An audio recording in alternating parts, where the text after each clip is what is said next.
안녕하세요. 말씀 한 줌. 오늘은 요엘서 1장 13절에서 20절 말씀을 함께 살펴보도록 하겠습니다. 제가 먼저 본문을 읽을게요. 제사장들아 너희는 굵은 배로 동이고 슬피 울지어다. 제단에 수종드는 자들아 너희는 울지어다. 내 하나님께 수종드는 자들아 너희는 와서 굵은 베옷을 입고 밤이 새도록 누울지어다. 이는 소제와 전제를 너희 하나님의 성전에 드리지 못함이로다. 너희는 금식일을 정하고 성회를 소집하여 장로들과 이 땅의 모든 주민들을 너희 하나님 여호와의 성전으로 모으고 여호와께 부르짖을지어다. 슬프다 그 날이여, 여호와의 날이 가까웠나니 곧 멸망같이 전능자에게로부터 이르리로다. 먹을 것이 우리 눈앞에 끊어지지 아니하였느냐?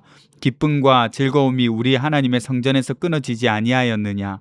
씨가 흙덩이 아래에서 썩어졌고 창고가 비었고 곡간이 무너졌으니 이는 곡식이 시들었음이로다.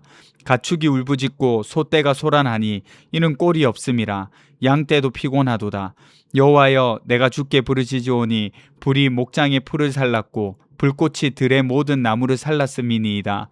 들짐승도 주를 향하여 헐떡거리오니 시내가 다 말랐고 들의 풀이 불에 탔음이니이다. 아멘. 메뚜기 재앙을 바라보면서 제사장들과 백성들에게 돌아오라고 외쳤던 것이 어제 본문이었죠. 오늘은 그런 상황 가운데서 요엘은 무엇을 해야 하는지 보여주고 있습니다. 요엘이 가장 먼저 한 것은 뭡니까? 13절에 보시면 제사장들아 너희는 굵은 배로 동이고 슬피 울지어다 이렇게 말하고 있어요. 그리고 금식하고 회개할 것을 요구하고 있습니다. 14절에 너희는 금식일을 정하라, 여호와께 부르짖어라 이렇게 요청하잖아요. 그러니까 여호와의 날이 가까워 온 것을 보고 슬퍼하라는 겁니다. 제사장들도 피부로 느꼈잖아요. 황폐해진 상황 가운데서 제사를 드릴 곡식과 전제가 끊어졌다고 했거든요. 15절도 보세요. 슬프다 그 날이여, 여호와의 날이 가까웠으니, 단순히 메뚜기 때가 와서 농사가 망했으니 다시 농사를 지어야 한다 이렇게 말하지 않습니다. 이 재앙을 통해서 하나님 앞에 서서 스스로를 돌아보시기를 원하시는 거예요. 그러니까 14절에 금식하고 성회를 소집하고 성전에서 하나님께 부르짖으라는 겁니다. 하나님께로 돌아가라고 요엘은 외치는 거예요. 16절도 보세요. 먹을 것이 우리 눈앞에서 없어졌다 이렇게 말합니다. 기쁨과 즐거움이 우리 하나님의 성전에서 끊어졌다고 하는 거죠. 농작물만 없어진 것이 아니라 기쁨과 즐거움도 사라졌어요. 곡식이 없으니까 제사를 드릴 수 없고 제사를 할 수가 없으니까 성전의 예배도 무너진 거죠. 그런데 중요한 것은 이 모든 상황 속에서 하나님께 부르짖으며 나간다는 겁니다. 요엘 자신도 부르짖습니다. 19절을 보세요. 여호와여, 내가 주께 부르짖으오니, 백성들에게만 기도하라고 말하지 않고 자신도 하나님께 부르짖으며 나가요. 점점 더 어려운 지경에 이릅니다. 메뚜기 떼가 농작물을 먹고 포도나무와 무화과 나무의 열매가 없어지고 나무가 상하고 곡식과 전제가 끊어지고 가축들이 먹을 것이 없어서 탄식했죠. 여기에 불까지 등장하는 거예요. 그래서 목장의 풀이 다 타버리고 남아있는 나무도 태워버립니다.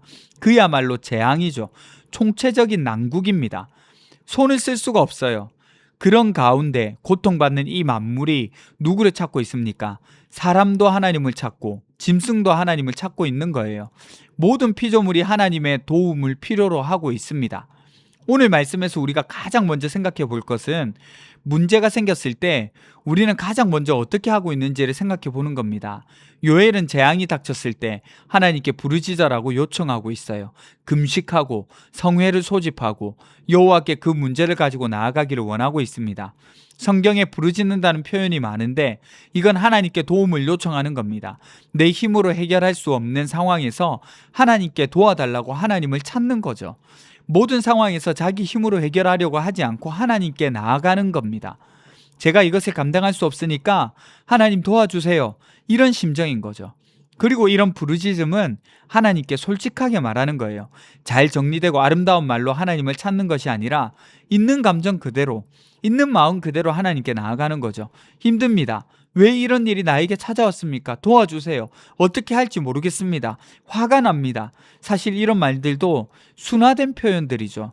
하나님께 자신의 순화되지 않은 감정들을 털어놓는 것이 부르짖는 거예요.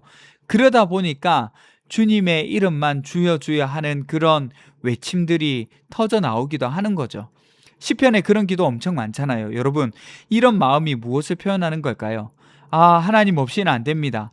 하나님만 내 마음을 알아줄 수 있습니다. 하는 이런 믿음의 표현들인 거죠. 그리고 부르짖는다는 것은 문제에 집착하는 것이 아니라 그 문제에서 시선을 돌려서 하나님께로 향하는 거예요. 사실 그렇잖아요. 우리는 문제가 생기면 그 문제 어떻게 해야 하는지 계속 고민하고 생각하게 되죠. 어떡하나? 왜 이런 일이 생겼나? 앞으로 어떻게 되나? 온통 그 문제에 집중하게 됩니다. 그런데 보세요. 요엘이 뭐라고 합니까? 여호와여, 내가 주께 부르짖으오니 문제를 바라보는 데서 하나님을 바라보는 것으로 방향을 전환하고 있는 거죠. 하나님께 시선을 돌립니다. 하나님께 맡기고 가는 거죠. 우리가 가끔 오해를 해요. 부르짖는다고 하면 뭔가 큰 소리로 하나님을 불러가며 기도하는 것을 연상하기 쉽거든요. 그런데 새벽에 조용히 기도해도 아무도 없는 곳에서 찢어지는 마음을 하나님께 드리는 것도 부르짖는 기도입니다. 물론 큰 소리로 하나님의 이름을 부르러가며 그렇게 부르는 것도 부르짖는 기도이기도 하죠. 이 문제를 감당하기 어렵고 힘으로 해결할 수 없으니 하나님을 찾고 있으니 도와주십시오. 어떻게 해야 할지 보여주시고 주님을 놓치지 않게 해주십시오. 이렇게 마음을 드리는 것, 그 어떤 기도보다 부르짖는 기도입니다. 소리의 크기와 상관이 없어요. 그래서 부르짖는다는 것은 하나님께 절박하게 매달리는 것이라고 할 수가 있겠어요. 여러분, 우리 인생에서 가장 중요한 것, 하나님을 찾는 겁니다. 문제가 없어져야 하나님을 찾는 것 아니에요. 문제가 있기 때문에 하나님을 더 찾는 사람이 되는 거예요. 이 말은 평소에도 하나님과의 관계 안에 있고 문제가 생기면 더 하나님과의 관계를 깊이 하려고 하는 것. 그래서 하나님을 더 찾는 사람이 되어야 한다는 겁니다. 이 사실을 기억하셨으면 좋겠어요. 기도합시다. 첫 번째, 삶의 문제가 해결됐을 때 하나님께 먼저 나아갈 수 있도록 도와주세요. 두 번째, 우리의 마음을 하나님께 온전히 드리고 부르짖을 수 있는 사람 되게 해주세요. 우리 함께 기도하며 나가도록 하겠습니다.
하나님, 우리의 어려운 삶 속에서 다른 무엇보다 하나님을 붙들고 하나님만 바라보고 나갈 수 있도록 도와주세요.